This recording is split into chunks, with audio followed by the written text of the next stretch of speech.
Financial sector से जुड़े आप सभी साथियों को नमस्कार। आप भली भांति परिचित है कि इस वर्ष के बजट में फाइनेंशियल सेक्टर से जुड़े अनेक बड़े कदम उठाए गए हैं। बैंकिंग हो, नॉन बैंकिंग हो या फिर इंश्योरेंस हो, फाइनेंशियल सेक्टर से जुड़े हर पहलू को मजबूत करने के लिए एक रोड मैप इस बजट में हमने प्रस्तुत किया है। पब्लिक सेक्टर से जुड़े संस्थानों को हम ताकतवर बनाएंगे और कैसे बनाएंगे, प्राइवेट सेक्टर के पार्टिसिपेशन का विस्तार कैसे करेंगे, इसकी भी एक झलक इस बजट में आप देखते हैं। अब बजट के बाद ये संवाद इसलिए अहम है क्योंकि पब्लिक और प्राइवेट दोनों को ही मिलकर इन सारी बातों को आगे ले जाना है। सरकार की प्राथमिकता, सरकार की प्रतिबद्धता आपको पता होनी चाहिए और इससे भी ज्यादा महत्वपूर्ण यह है कि आपके सुझाव, आपकी शंका आशंका, इसका पूरा पता सरकार को भी होना चाहिए। 21वीं सदी में हमें देश को जिस गति से आगे ले जाना है उसमें आपका सक्रिय योगदान, प्रोएक्टिव, मैं समझता हूं यह बहुत ही आवश्यक है। और इसलिए आज की ये बातचीत मेरी दृष्टि से दुनिया की जो स्थिति है उसका फायदा उठाने के लिए बहुत ही महत्वपूर्ण है।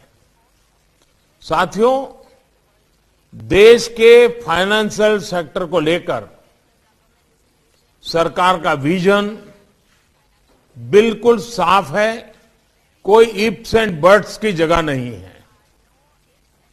देश में कोई भी डिपॉजिटर हो या कोई भी इन्वेस्टर, दोनों ही ट्रस्ट और ट्रांसपेरेंसी अनुभव करें, यह हमारी सर्वोच्च प्राथमिकता है। देश की वित्तीय व्यवस्था चलती ही अगर किसी एक बात पर वो टिकी हुई है तो वो है विश्वास। विश्वास अपनी कमाई की सुरक्षा का, विश्वास निवेश के फलने फूलने का और विश्वास देश के विकास का। बैंकिंग और नॉन बैंकिंग सेक्टर के पुराने तौर तरीकों और पुरानी व्यवस्थाओं को स्वाभाविक से बहुत बड़ा बदलाव आ रहा है और बदलना हम लोगों के लिए भी अनिवार्य हो चुका है। 10-12 साल पहले एग्रेसिव लैंडिंग के नाम पर कैसे देश के बैंकिंग सेक्टर को, फाइनेंशियल सेक्टर को नुकसान पहुंचाया गया, ये आप अच्छी तरह जानते भी हैं, समझते भी हैं। नॉन ट्रांसपेरेंट क्रेडिट कल्चर से देश को बाहर निकालने के लिए एक के बाद एक कदम उठाए गए हैं। आज एनपीएस को कारपेट के नीचे दबाने के बजाय उसे यहां वहां दिखाकर बचने के बजाय एक दिन का एनपीए भी रिपोर्ट करना जरूरी कर है। साथियों, सरकार ये भली भांति समझती है कि बिजनेस में उतार चढ़ाव आते ही आते हैं।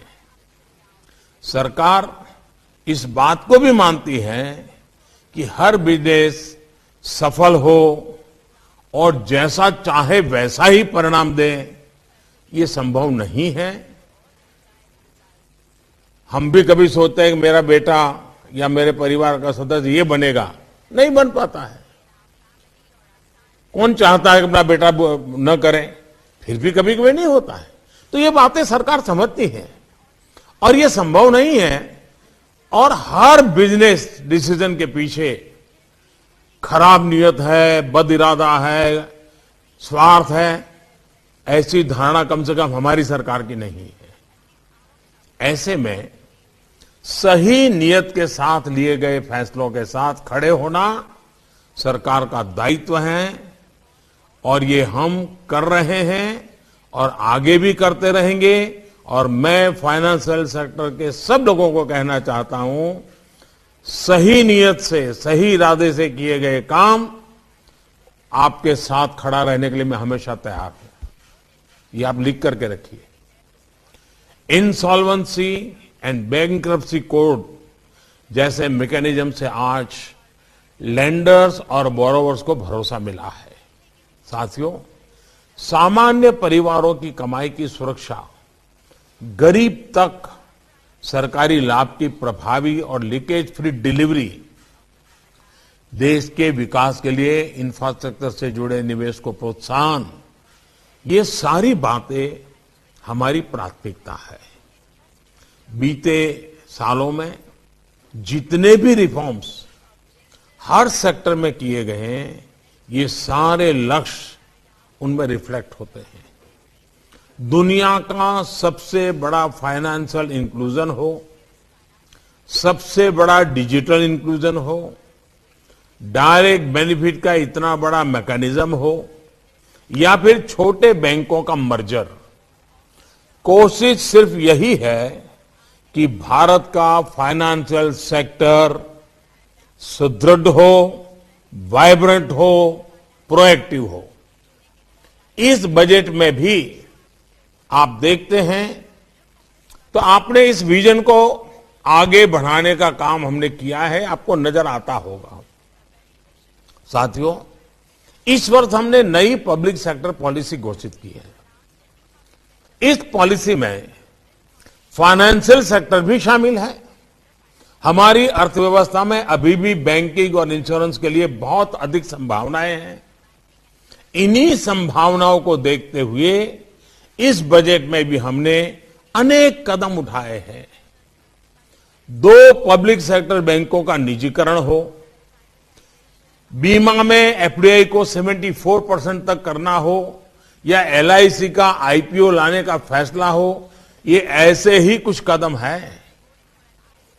साथियों, हमारा ये लगातार प्रयास है कि जहां संभव हो वहां प्राइवेट उद्यम को ज्यादा से ज्यादा प्रोत्साहित किया जाए, लेकिन इसके साथ साथ बैंकिंग और बीमा में पब्लिक सेक्टर की भी एक प्रभावी भागीदारी अभी देश की बहुत जरूरत है।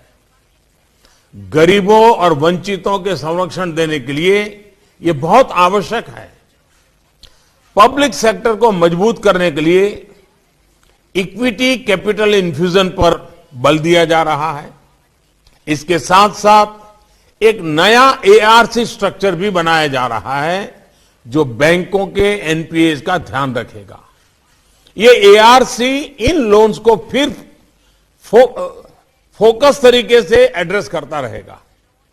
इससे पब्लिक सेक्टर बैंक मजबूत होंगे और उनकी लैंडिंग की क्षमता बढ़ जाएगी। साथियों, इसी तरह इंफ्रास्ट्रक्चर और कुछ इंडस्ट्रियल प्रोजेक्ट्स के विकास के लिए एक नया डेवलपमेंट फाइनेंस इंस्टीट्यूशन बनाया जा रहा है। इंफ्रास्ट्रक्चर और इंडस्ट्रियल प्रोजेक्ट्स की लॉन्ग टर्म फाइनेंसिंग नीड्स को देखते हुए एक कदम उठाया गया है। इसके साथ साथ sovereign wealth funds, pension funds और इंश्योरेंस कंपनीज को भी इंफ्रास्ट्रक्चर में निवेश करने के लिए प्रोत्साहित किया जा रहा है। लॉन्ग टर्म बॉन्ड्स इश्यू किए जा सके, इसके लिए कॉरपोरेट बॉन्ड मार्केट के लिए नई बैकस्टॉप फैसिलिटीज में भी दी जा रही है। साथियों, इसी भावना को आत्मनिर्भर भारत के निर्माण के लिए भी मजबूती से आगे बढ़ाया जा रहा है। आत्मनिर्भर भारत सिर्फ बड़े उद्योगों या बड़े शहरों से नहीं बनेगा। आत्मनिर्भर भारत गांवों में, छोटे शहरों में, छोटे छोटे उद्यमियों के, सामान्य भारतीयों के परिश्रम के योगदान का उसमें बहुत महत्व है। आत्मनिर्भर भारत किसानों से, कृषि उत्पादों को बेहतर बनाने वाली इकाइयों से बनेगा। आत्मनिर्भर भारत हमारे एमएसएमई से बनेगा, हमारे स्टार्टअप से बनेगा। और आत्मनिर्भर भारत की एक बड़ी पहचान हमारे स्टार्टअप्स, हमारे एमएसएमईज होंगे। इसलिए कोरोना काल में एमएसएमईज के लिए विशेष योजनाएं बनाई गई।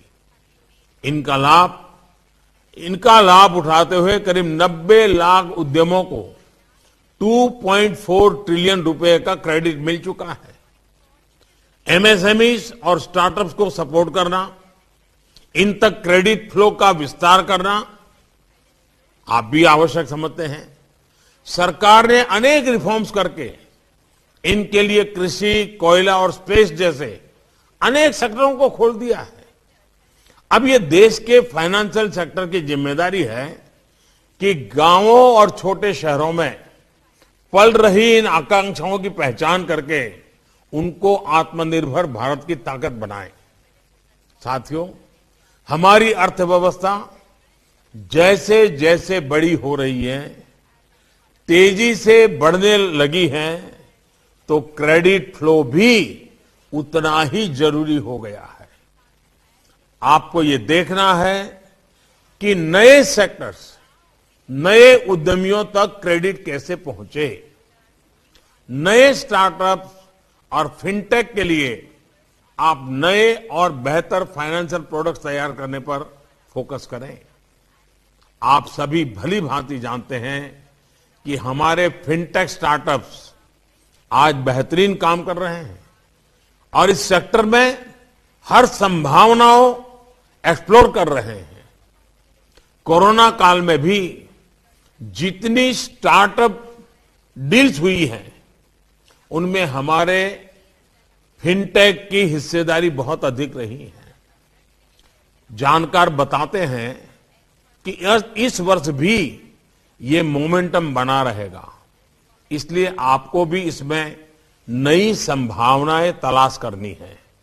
इसी तरह जो हमारा सोशल सिक्योरिटी कवरेज है, उसको यूनिवर्सल बनाने में आपकी भूमिका क्या होगी, इस पर विचार करें। इससे जुड़े बेहतर सुझाव और समाधान इस वेबिनार से निकलेंगे, क्योंकि आपका एक क्षेत्र में गहरा अनुभव है और मैं चाहता हूं कि आप आज खुलकर के अपने विचार रखेंगे। और मेरा पक्का विश्वास है कि आज के मंथन से जो अमृत निकलेगा वो आत्मनिर्भर भारत के भी काम आएगा, जन कल्याण के कामों के लिए भी आएगा और आत्मविश्वास को गहरा करने के लिए भी काम आएगा। साथियों, बीते वर्षों में टेक्नोलॉजी के बेहतर इस्तेमाल ने, नई व्यवस्थाओं के निर्माण ने फाइनेंशियल इंक्लूजन में बहुत बड़ी भूमिका निभाई है। आज देश में 130 करोड़ लोगों के पास आधार कार्ड, 41 करोड़ से ज्यादा देशवासियों के पास जनधन खाते हैं। इनमें से करीब 55% जनधन खाते महिलाओं के हैं और इनमें करीब 1.5 लाख करोड़ रुपए जमा है। कोरोना काल में भी इन जनधन खातों के कारण लाखों बहनों को सीधी मदद तेजी से देना संभव हो पाया है। आज यूपीआई से हर महीने एवरेज 4 लाख करोड़ रुपए से अधिक का लेन देन हो रहा है और रुपे कार्ड की संख्या भी 60 करोड़ पहुंच चुकी है। आधार की मदद से instant authentication, India post bank का विशाल नेटवर्क, लाखों कॉमन सर्विस सेंटर के निर्माण ने फाइनेंशियल सर्विसेज को देश के दूर दराज वाले इलाकों तक पहुंचा दिया है। आज देश में 2 लाख से ज्यादा बैंक मित्र Aadhaar enabled payment system AEPS device की मदद से गांवों में लोगों के घर तक बैंकिंग सेवा को लेकर पहुंच रहे हैं। 1.25 लाख से ज्यादा पोस्ट ऑफिसेज भी इसमें मदद कर रहे हैं। आप ये जानकर हैरान रह जाएंगे कि पिछले साल अप्रैल से लेकर जून के बीच इन बैंक मित्रों ने अपने एईपी डिवाइस से 53,000 करोड़ रुपए से ज्यादा का लेन देन करने में ग्रामीणों की मदद की है। और हमें यह याद रखना है कि ये कोरोना का वो समय था जब भारत में लॉकडाउन था। साथियों, आज भारत गर्व कर सकता है कि देश का करीब करीब हर वर्ग किसी न किसी रूप से देश के फाइनेंशियल सेक्टर में इंक्लूड हो चुका है। देश अब दशकों के फाइनेंशियल एक्सक्लूजन से मजबूत हो रहा है। सबका साथ, सबका विकास, सबका विश्वास, इसका मंत्र फाइनेंशियल सेक्टर में स्पष्ट दिखता है। आज गरीब हो, किसान हो, पशुपालक हो, मछुआरे हो, छोटे दुकान हो, सबके लिए क्रेडिट एक्सेस संभव हो पाया है। मुद्रा योजना से ही बीते सालों में करीब 15 लाख करोड़ रुपए का ऋण छोटे उद्यमियों तक पहुंचा है। इसमें भी लगभग 70% महिलाएं हैं और 50% से ज्यादा दलित, वंचित, आदिवासी और पिछड़े वर्ग के उद्यमी हैं। पीएम किसान स्वनिधि योजना से अब तक करीब 11 करोड़ किसान परिवारों के खाते में 1,15,000 करोड़ रुपए से ज्यादा की मदद पहुंच चुकी है।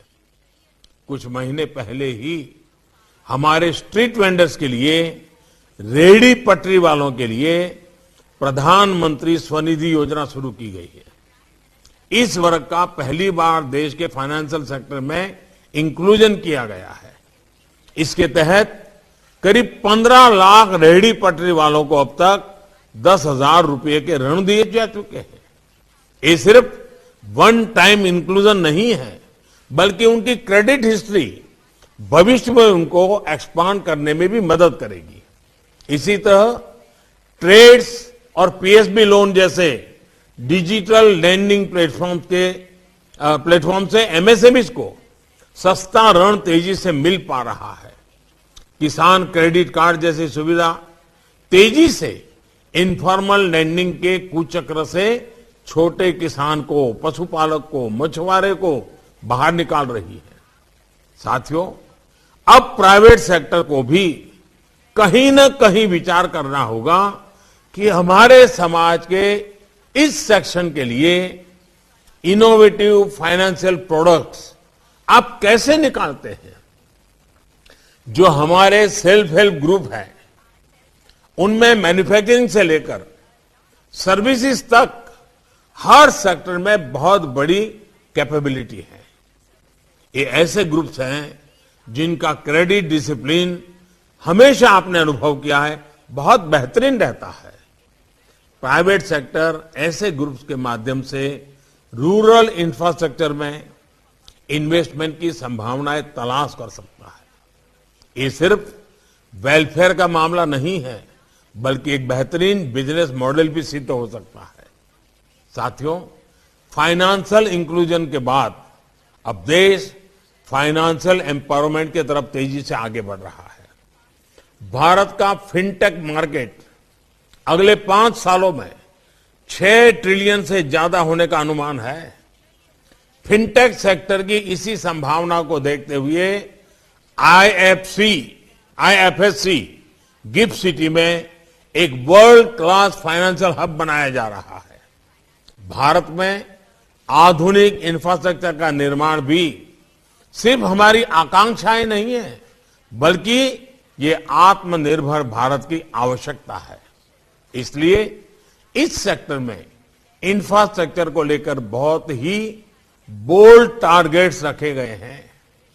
इन लक्ष्यों को पूरा करने के लिए इन्वेस्टमेंट की जरूरत है। इस इन्वेस्टमेंट को लाने के लिए हर संभव प्रयास किए जा रहे हैं। ये लक्ष्य पूरे फाइनेंशियल सेक्टर के सक्रिय सहयोग से ही प्राप्त हो सकेगा। साथियों, हमारा फाइनेंशियल सिस्टम मजबूत हो, इसके लिए अपने बैंकिंग सेक्टर को सशक्त करने के लिए भी सरकार कमिटेड है। अब तक जो बैंकिंग रिफॉर्म्स किए गए हैं वो आगे भी जारी रहेंगे।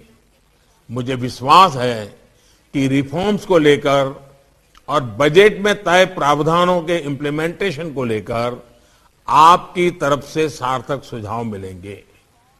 मुझे पूरा विश्वास है कि देश और दुनिया के इस क्षेत्र के महारथी आज पूरा दिवस इस विषय पर हमारा मार्गदर्शन करने वाले हैं। आपकी एक एक बात मेरी सरकार के लिए बहुत मूल्यवान है। आप बिना संकोच आगे के रोड मैप के लिए हम क्या कर सकते हैं, हम मिलकर के कैसे आगे बढ़ सकते हैं, आपकी कोई कठिनाइयां हो तो हम कैसे दूर कर सकते हैं, आप जिम्मेवारी लेकर के देश को कैसे आगे बढ़ाने में भागीदार बन सकते हैं, इन सारे विषयों को एक एक्शनेबल पॉइंट के साथ, रोड मैप के साथ, टारगेट के साथ और समय सीमा के साथ आज की चर्चा से हम बहुत बड़ा लाभ उठाना चाहते हैं।